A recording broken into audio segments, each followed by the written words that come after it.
We're very grateful to all of you for coming. We'd like to make a big thank you to the Prince Albert the Foundation for inviting us to speak during Monaco Ocean Week. We're thrilled to be here. And we'd like to thank the Yacht Club for inviting us to use this beautiful space. And now I'm honoured and privileged to introduce Berit Legrand, who is founder and president of TAF, the Animal Fund.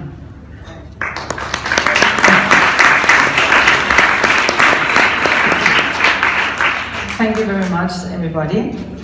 And before we start the presentation here, I just want to tell you how it all started. So it was a day, sunny day in Italy 4 years ago. Going back to your question. And I was in the Ventimiglia market. And there is a fish department, as you probably know, next door. So I went over there to see what kind of fish they were selling. And I was shocked, because actually there was not that very much sold. So I went over to the guys behind the counter and I said, so what is happening to all that fish now? And he said, well, it's Saturday, it's close to closing hours, so it will be thrown out.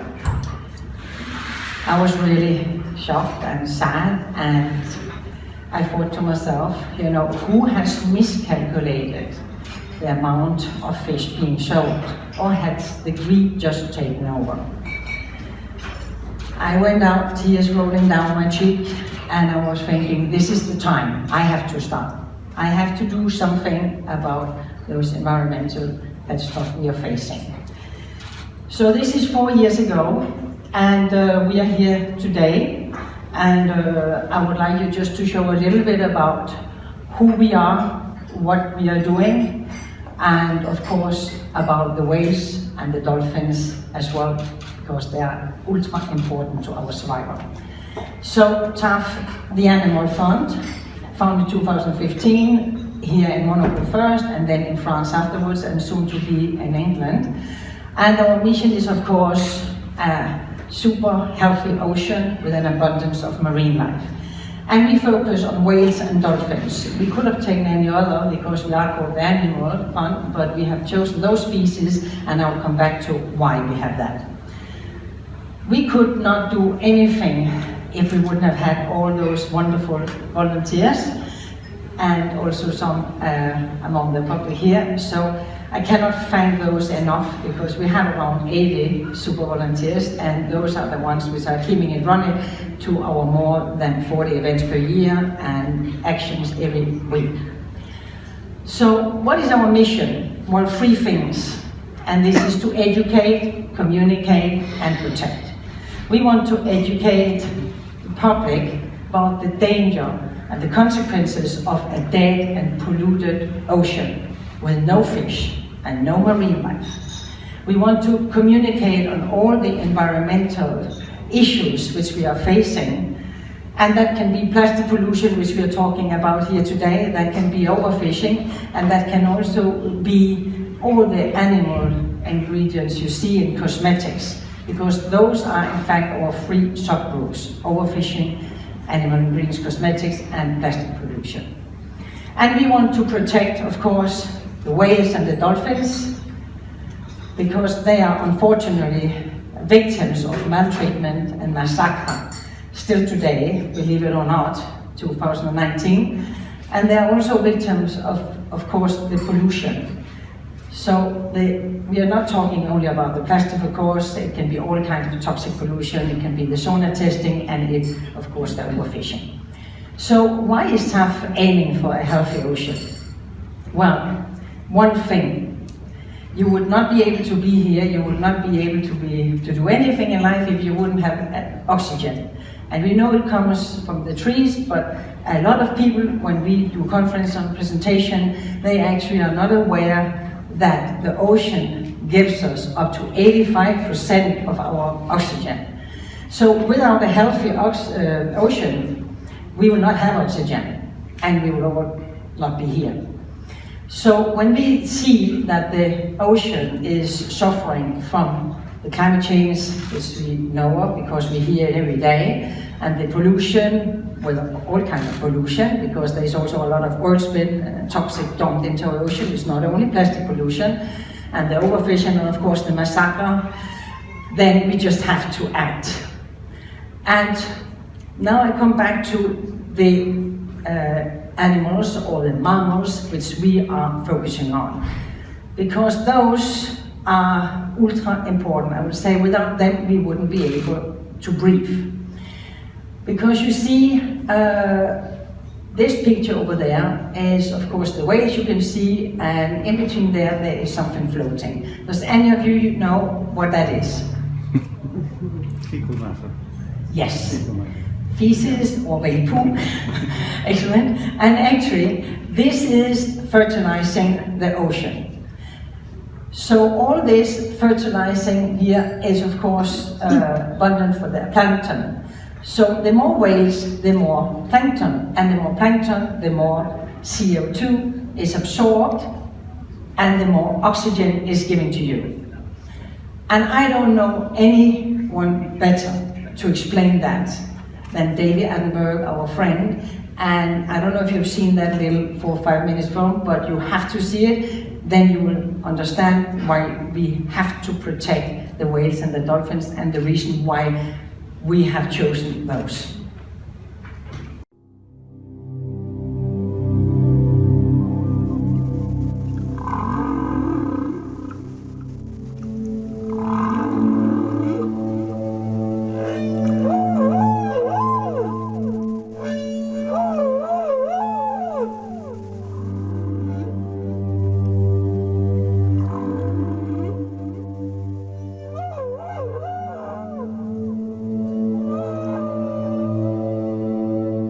One of the most exciting scientific findings of the past half-century has been the discovery of widespread trophic cascades.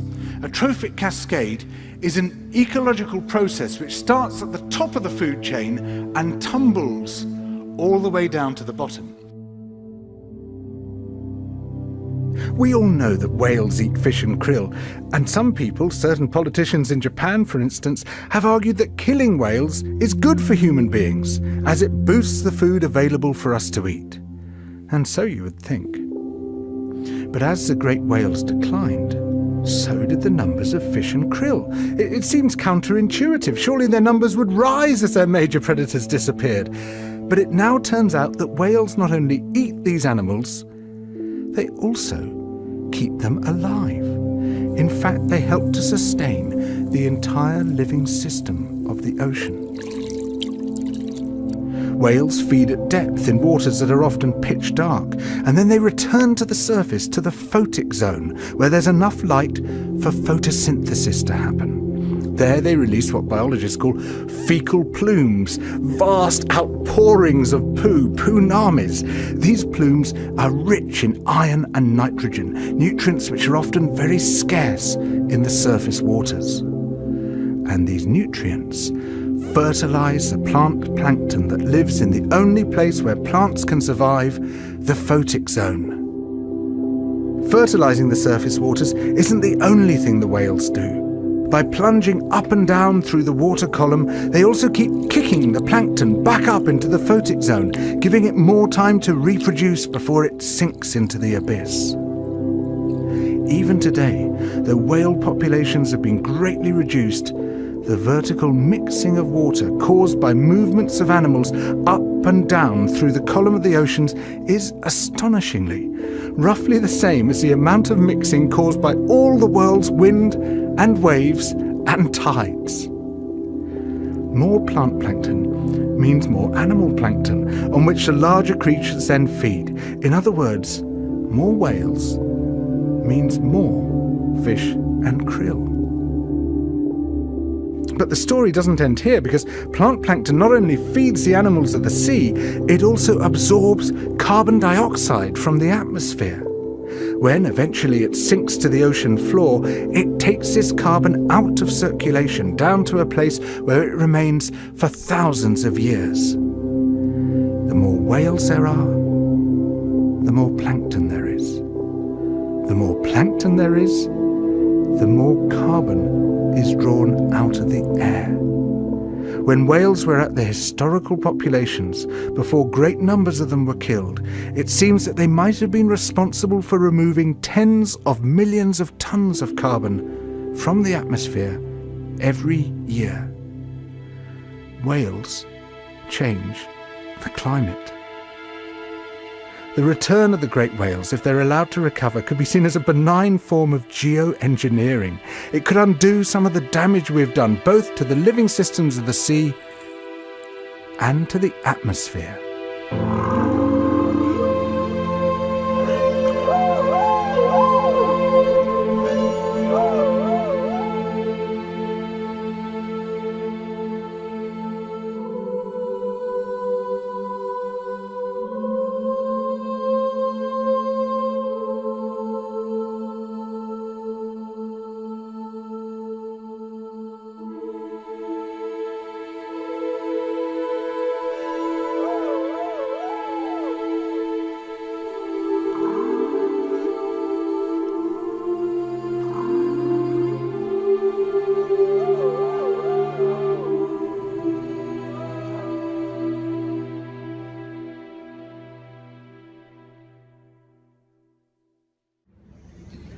So you cannot only fall in love with those magnificent creatures, but you can also see that we just need them to stay alive. So this is why I would love that when you leave from here, if there's one thing you should take with you back home, that is that whales we need to survive. They are the one who indirectly gives us the oxygen we are breathing. So we need to protect them. And that's why we, of course, are focusing on the plastic here today, because they are also suffering from all the digesting from the plastic. And of course, we could have talked about the cosmetics, as Danielle is head of the cosmetics here as well, because all the ingredients is also very, very important to talk about, but we have chosen to stay on the plastic. And as you can see here, plastic have accelerated over the last 50 years. So in the 60s, when I was born, there was not that much plastic. And today, we are not 311 million tons, we are up to about 355. And with a population which is increasing, of course, that doesn't look very good. So we just have to act. And plastic pollution as such, of course, we can say, you know, it's here and there, but it's everywhere. If you look around you, you know, just find in your desk, in your home and so on, nearly everything has some inputs of plastic in it. So the ocean is full of it, the marine mammals is full of it, and eventually we will also be full of it. 80% of all the waste you see which is in the ocean comes from land. So it's not to say that, okay, the ocean's out there and, you know, somebody has dumped it out there, it must be the boats. The boats are doing their bit as well, but it's actually 80% which comes here from land. So we have responsibility to do something and change that. This is just a picture giving you a little bit of idea, you know, where the plastic comes from, the sources. And we live here in south of France, Monaco, around here, and well, those cigarette butts, I'm sure you have seen many, many places laying on the ground, unfortunately. But there's also a lot of other plastic here, and while we again, you know, have focused on the plastic bottle, we will come back into. So the impact on wildlife, well, we could talk about that for a long time, but mainly the pictures here you're seeing, you can see that the first picture here of the bird, which is full of plastic, that has gone around, I don't know, 100 times in media, but we could have taken any other animal, because whales also digest plastic. They mistake it for food. When they eat, the baleen whales, they open basically their mouth and everything comes in. And they don't know what it is really until it's down in the stomach and it blocks their system. And when it blocks their system, of course, then they think they're full and they starve to death. So this is about what they are digesting here, and also, and you can see it, pay attention as well, you know, how when you are out in restaurants and so on, the birds, they're all there, you know, because there is hardly no food left anywhere, the fish and so on, so they are all looking after something. Then you have the next photo here, this is the fishing net, and unfortunately a lot of fishermen, they leave their old net out there. It does so much harm because the marine mammals are all entangled in it. And the whales and also the dolphins, they need to come up to the surface and breathe like us. If they don't do that, they die. So this is what is happening. And around 1 million sea creatures die every year because of plastic pollution. And there you have also a turtle with a six-pack ring. Six-pack ring is very common in the States. And you can see this turtle was once little and it came into that ring, otherwise it wouldn't have been able to, and then it grows bigger and then they get maldeformed like this and eventually will die. So it's really a huge impact on marine life. And then, you know, some can say, okay, that's marine life, but we depend on that. This is the whole ecosystem, as we are saying. If that stops, the whole thing will stop. Then the impact on humans. And this picture of a beach could be, well, not here in Europe maybe, but we have also plastic pollution. And we were cleaning here on Saturday up a beach and got tons within half an hour. We had bags up to here. So it's everywhere we see all this waste. And it's actually very, very dangerous for us humans as well. It has been discovered as well that all these toxins in the plastic can cause us cancer and can cause us a lot of other diseases here that next time we can invite a doctor here and he will be able to tell you more. But there are many who knows about it. So we can maybe ask ourselves why the cancer rate is up to 60% now. This could be a reason. The gyres here, I don't know if you have heard about, but there's actually 5 gyres, big ones. A 6th one has been discovered, but the biggest one, which have been known since about 5-7 years, are those. And the Pacific is, of course, the biggest one, as you can see here. It's corals. Those gyres are corals. It's kind of island, plastic islands, and they are 30 meters deep in average, the size of Vietnam. So they're huge, and it's just plastic, plastic, plastic. So there has been attempts to clean it up. If you have heard about the Ocean Project from a Dutch young guy, Morten Sleiden, he has been trying, and hopefully he will succeed in cleaning it up. But with a big net like this coming in, but it's a lot of technology in, and so far it hasn't succeeded. But even if he would succeed, it will not change anything in the future if we continue just dumping in. He will maybe clean some. It will take years and years, but then we'll just throw more and more and get more and more people. So we just have to change our attitude. So the magnitude of it is, as you can see, not only there is 8 million tons, that's that cifra there that has been known for 5-6 years. So I would say it's much more than 8 million tons, which is entering into the ocean every year. It's actually about a truck full every minute of waste, which is entering into the ocean. And actually some countries does really enter it like that in the ocean. There's 48 species found carrying plastic inside their stomach. And even 10 kilometers down on the depth, we have seen on the deep, we have seen also crustaceans with PCBs in and PBD, so all toxic from plastic. So it's not just on the surface, it's much deeper. This is how long time it takes on to degrade, if it ever degrades, because that's the question. And the general saying is that plastic doesn't degrade. Okay, so this is just that if, you know, it's about 450 years for the plastic bottle again, what we are up to here, what we have as a campaign. When it breaks down into microplastic, as you probably know as well, and that's actually very, very dangerous for us as well in the ocean. And you can see that here in the summer. Pay attention on the surface. You can see tiny, tiny, small. It's all over here. Mediterranean, unfortunately, a lot as well. So we are definitely exposed to it. So this is just a little graph over how many years it all takes. The cigarette butts, we can say, okay, 5 years, not so much as 450, but the cigarette butts are extremely toxic. So even if it's 5 years, you know, it's causing a lot of harm.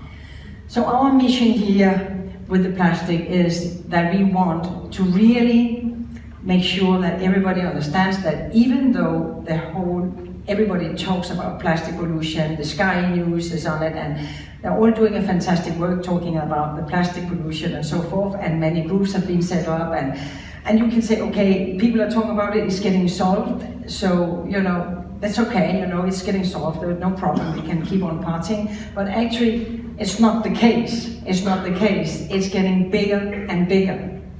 The issues are getting really heavier and heavier. So sometimes, you know, we cannot expose all the negativeness, but it's actually far from solved. So this is our mission, to really increase awareness of what impact it does to your health and what impact it does to environment, and inform about its incapacity to biodegrade. And then of course, hopefully find alternatives like today we're going to show you, so we can make a change, so we can be positive and make a change. So our solution, because most problems have solutions, we think, so of course if we would all start to refuse a bit all the plastic, the disposable plastic, and especially the single-use plastic, then we will already be very, very far. And reduce the packaging. I don't know if you've seen, but the packaging, if after you start at home to separate, you will see that the packaging is 80% of your waste. So it's really important to find alternative instead of this packaging. So come and get your food in other containers. We will come back to that when Daniel will talk.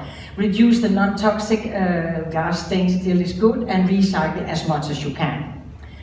So we have two campaigns in that object here. We have the straw campaign, so let's get strawless, which we have had for a couple of years. And our favorite here is what Annette is showing you over there. It's the pasta found in Italy, so you can just buy it there.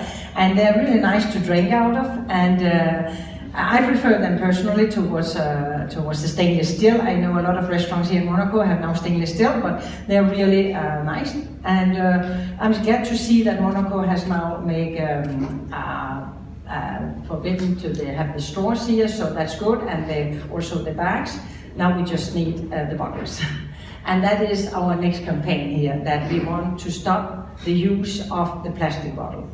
So we don't see any reason why we cannot do that, because we live in a country here in Monaco, the water is really, really safe to drink. It has been tested and analyzed so many times, so we might as well just drink it from the tap. And if you don't like the taste and so on, you can filter it and just leave it a little bit. It's safe to drink, but maybe if it's a taste of chlor or whatever, just leave it a little bit, and then you can drink it. It's far healthier. Not only for you, but also for the whole environment. And that's why we have our stainless steel bottles here, which we have had for some years now, and this is our campaign, and we won't stop that until everybody has no more plastic bottles. So I'm just going to show you a little bit about some things what we are doing now daily, and also what we have done, and some of our important collaborators. Plastic campaign, we go here and promote with a lot of ateliers, a lot of different stands where we have games and so on, where we show the kids, you know, quizzes and alternatives to plastic and what they can do. And we have, of course, the Ocean Day here. Not only the Ocean Day, we go out more than that, but this is what everybody can get involved with.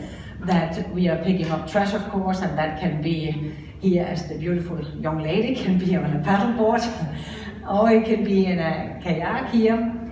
And at the same time, it's quite good fun as well. And then we can clean beaches here, which this is from here, actually in Cap d'Aille, a lot of cigarette butts, as you can see.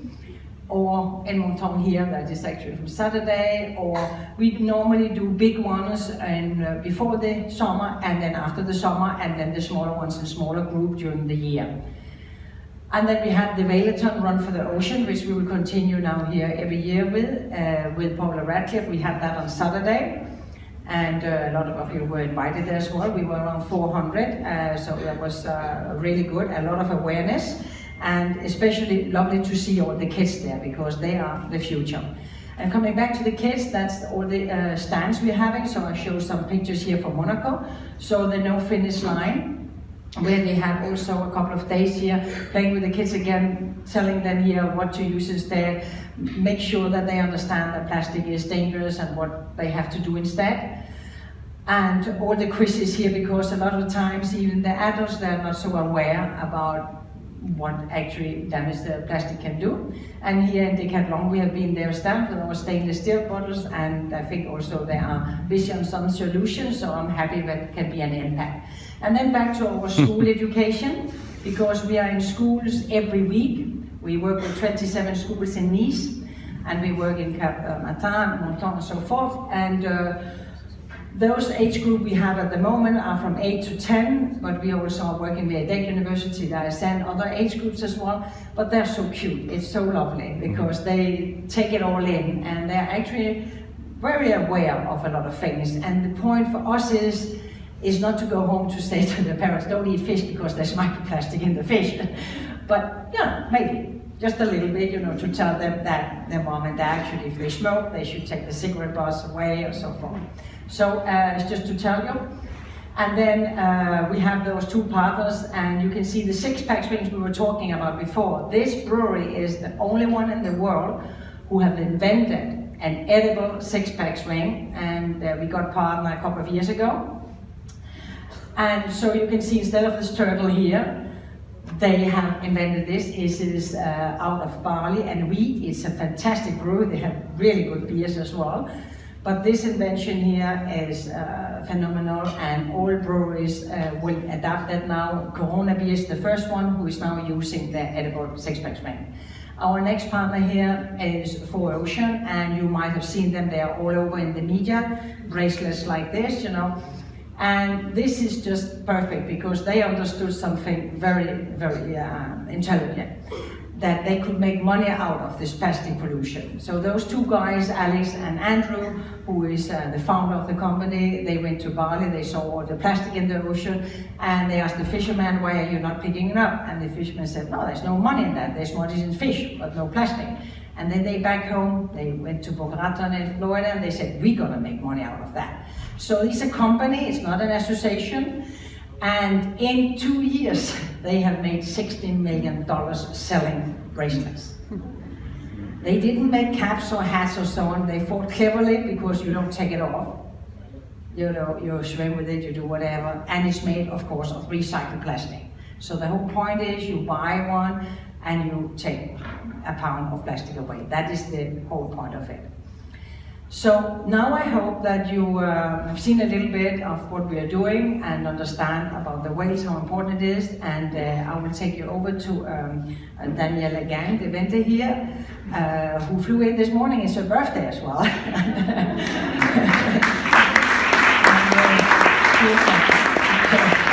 Thank you. It's my birthday. Thank you.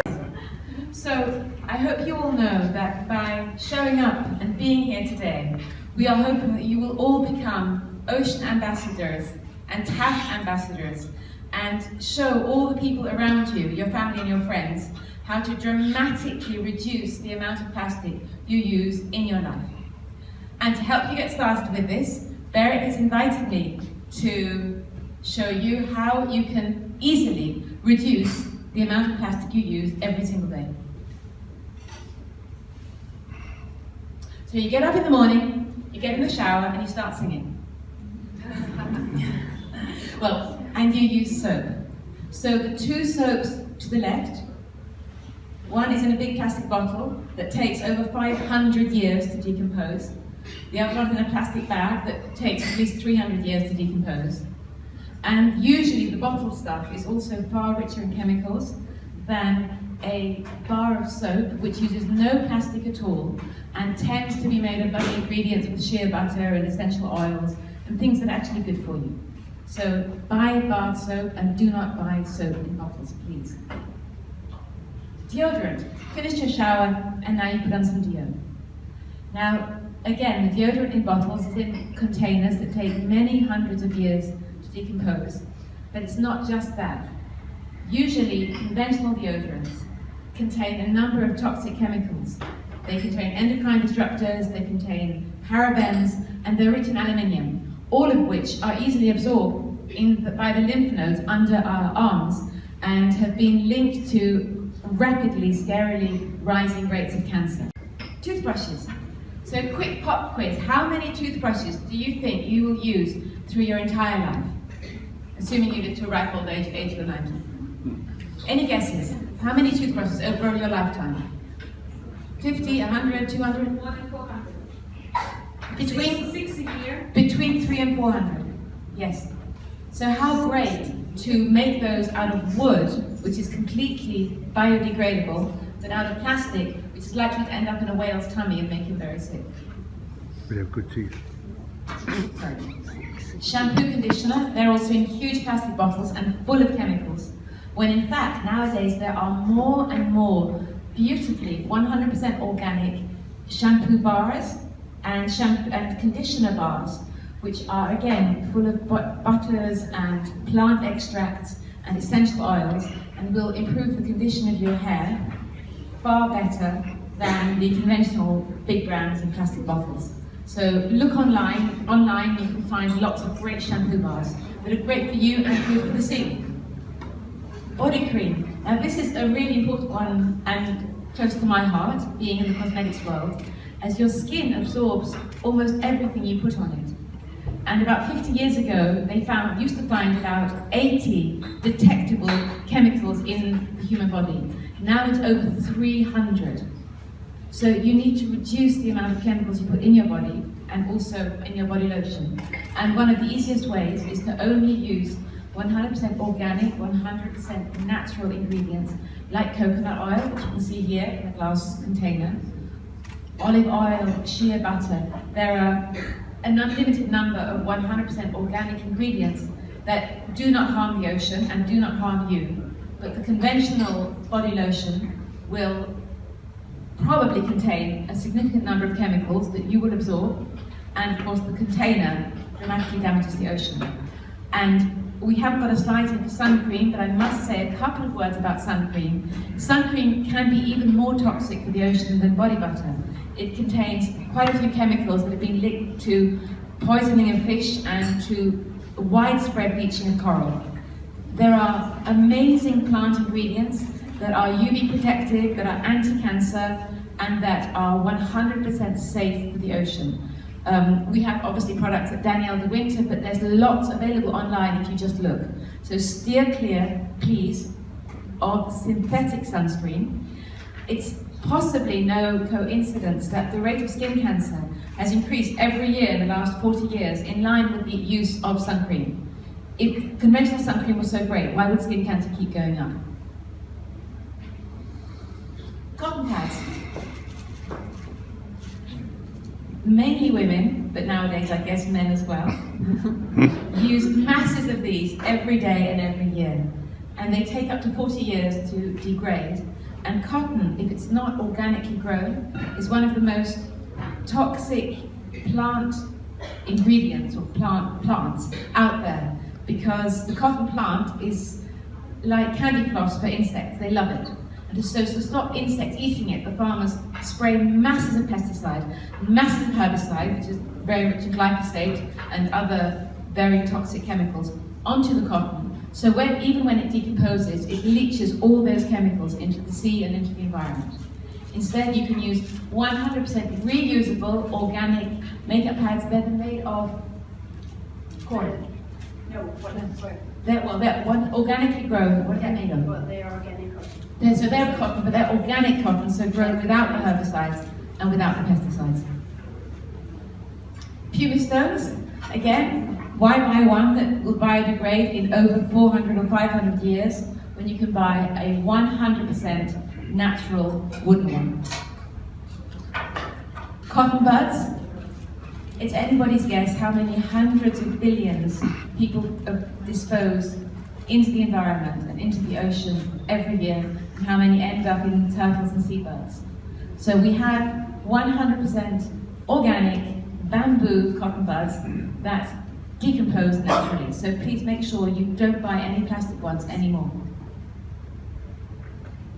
Sanitary products. Because there are quite a few ladies in the audience, I will just mention that there's been a dramatic increase in uterine cysts in the last 20 years. And once you realize how many toxic chemicals, as I just mentioned now, there is in conventional cotton, and most of these products, the disposable ones, are made of conventional cotton, it's absolutely no surprise. So for your own health, and not just for the oceans, avoid conventionally grown, throwaway, one-use sanitary products like the plague, and use organic, reusable ones. You throw them in the washing machine, wash them and reuse them again. Brushes and combs. Well, I personally far prefer brushing my hair with a wooden toothbrush. Although it takes a long time. A wooden hairbrush as opposed to a plastic one.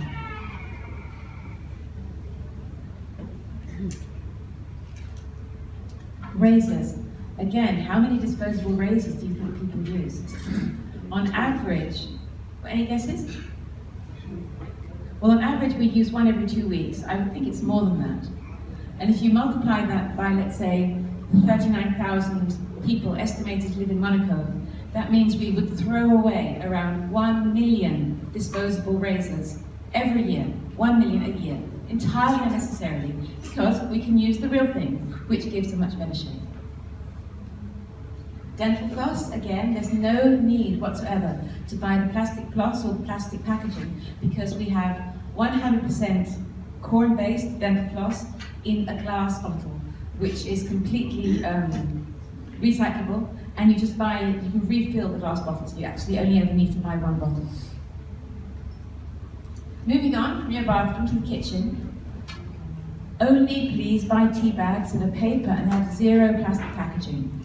It's completely unnecessary, and the plastic packaging, a lot of it seems to end up in the oceans. Especially the luxury pyramid-shaped tea bags actually have plastic in the tea bag, which does contain endocrine-disrupting hormones and chemicals that can increase your risk of cancer. So you should be avoiding those as well.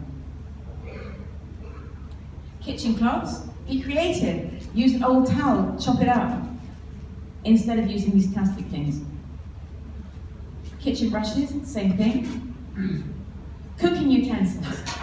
All the great chefs in the world, the ones that I've heard of, use wooden utensils and not plastic.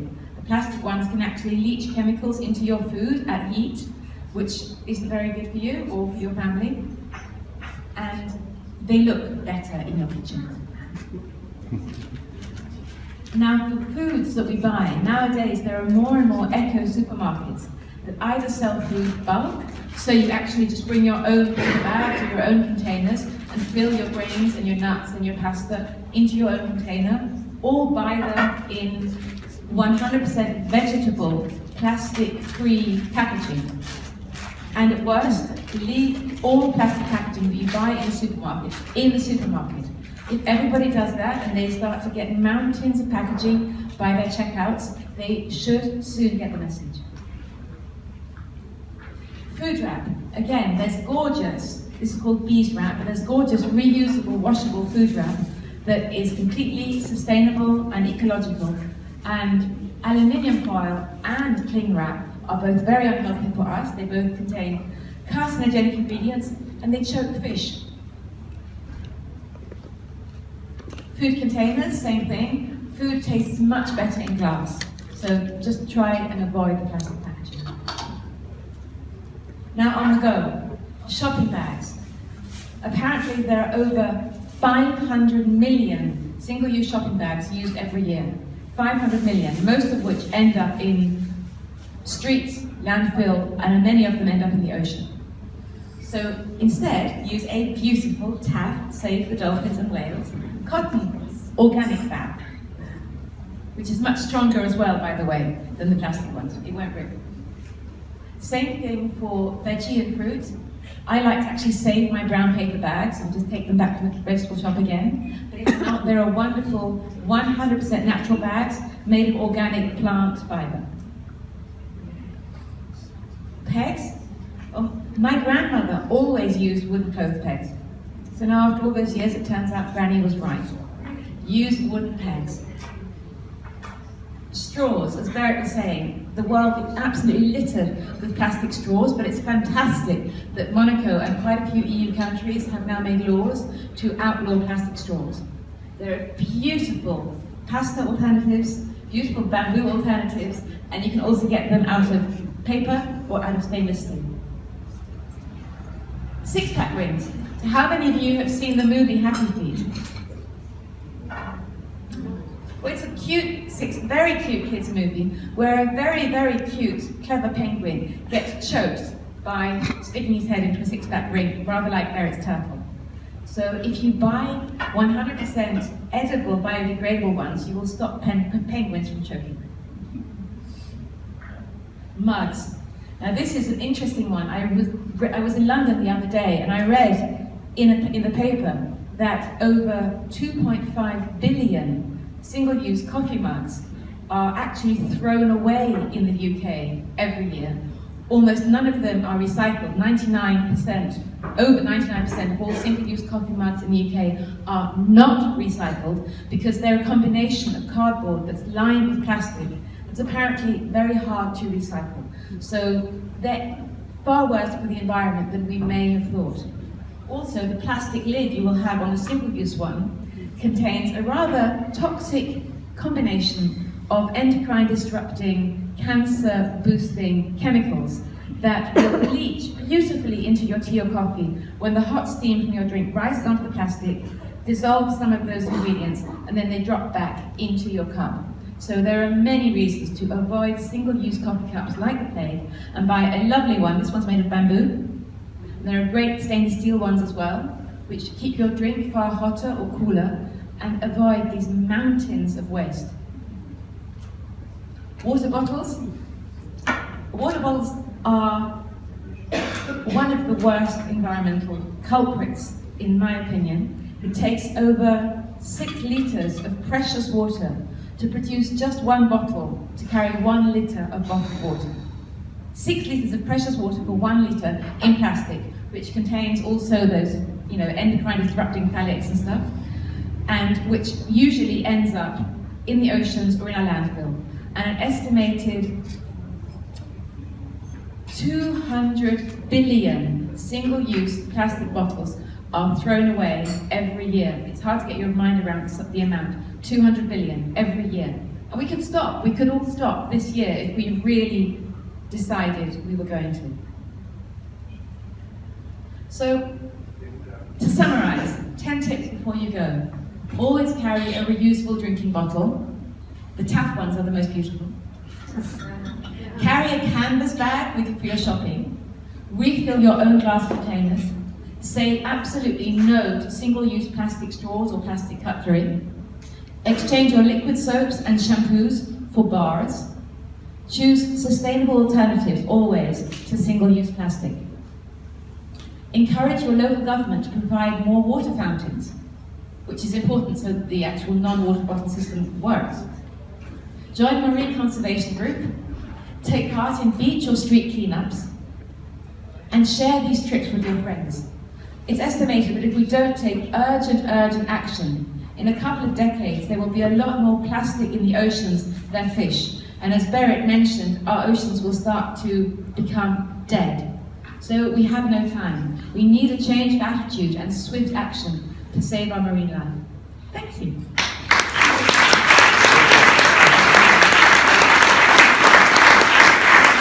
A quick show of hands. How many of you are going to adopt all 10?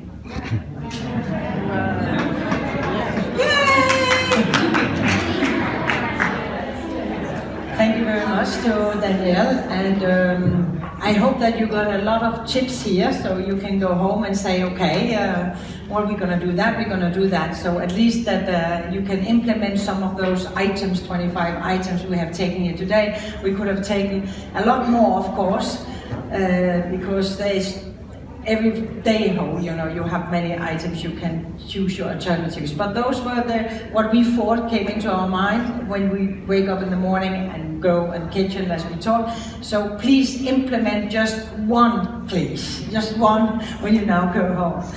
And I will just summarize here that if you like what we said today, if you like our presentation, if you want to get on board with TAF, we always need members and always need advisors. There are many very brainy people out here, you know, I'm sure you can help in some way. And we always need also some specialists as well. So please get on board, subscribe to us, send us a mail if you want to get on board here. So we need you, the ocean needs you, and we thank you so much for coming here today. Thank you.